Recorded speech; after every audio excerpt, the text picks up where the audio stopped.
It had been a long, hard day in the office, and Mr. Jones would be glad to get home. It was Christmas Eve, and so piled high with presents wrapped for his children to open the next morning, he set off, trudging through the snow that was falling very heavily and settling very fast. Oh, what a relief to arrive at the station and find the waiting room warm and comforting. He sat there for a while, waiting for his train. But oh dear, the station master came and told him that due to the snow, there would be no trains that night, and indeed probably not for the next 24 hours. Mr. Jones' head dropped. He knew he would be all right. He could go to his club. He had been a member there for many years, and there was always a bed ready for him if needed. But what of his children? How disappointed they would be to only find half the presents they expected to open Christmas Day. And what about his wife? She would probably worry that he wasn't all right. But with no other choice and no means of letting them know, he set off through the snow to the club. When he got there, he opened the front door, went inside and hung up his hat and coat to dry.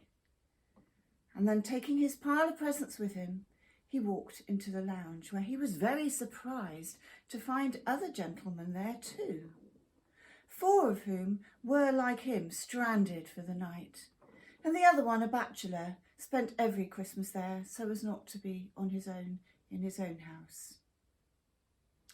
Well, after the usual chatting and good-natured talk, they went and had a lovely hot meal, followed by a glass of the best brandy, and then they went to sit down and have a game of cards. They hadn't been playing long when they heard the front door slam shut, and Dr. Roberts came running in and went straight to the fire. He started to unwrap a bundle that he was holding very carefully in his arms. Curious as to what he was holding, they all went round the fire to have a look, and were most surprised to find that it was a little boy that he had wrapped so carefully in his arms.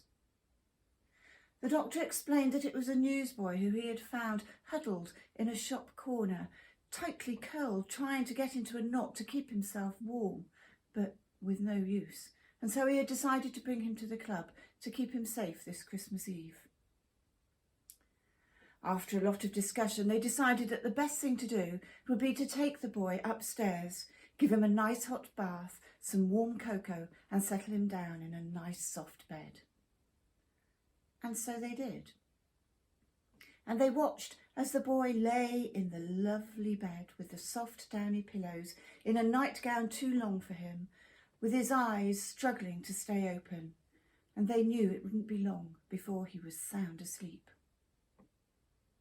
And so downstairs they went to resume their game of cards, but they found it hard to concentrate. Mr. Jones kept thinking of his own children, how excited they would be hanging up their stockings, and the next morning waking up to see what Santa had brought them, looking forward to the good meal ahead of them and a day of good cheer. And then he thought of that poor boy who had been out in the snow, cold and lonely, and I have to tell you, it brought a tear to his eye.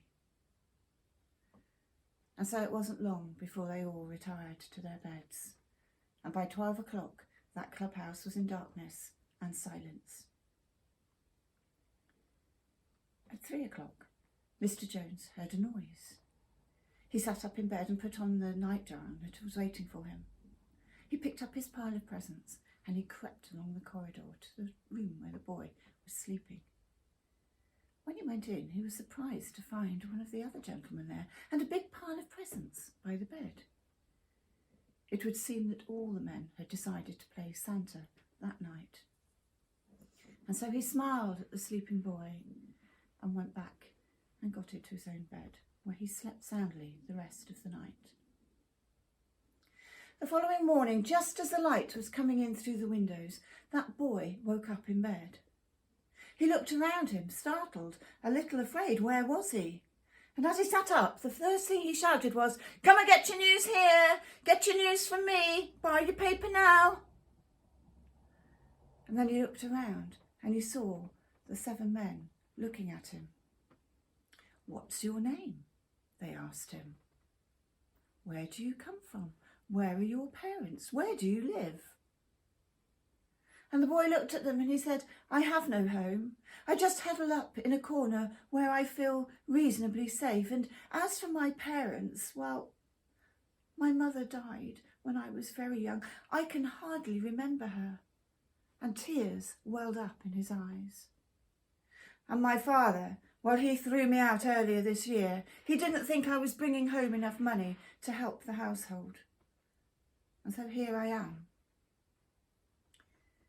And Dr. Roberts looked at the boy and he said, "Well, you are safe now. And last night, when Santa was on his travels, he came through the club and he saw you sleeping soundly. And look, he has left you a big pile of presents." And when the boy looked and saw the presents, the only words that came out of his mouth was, "Wow." Well, there then followed a magical time.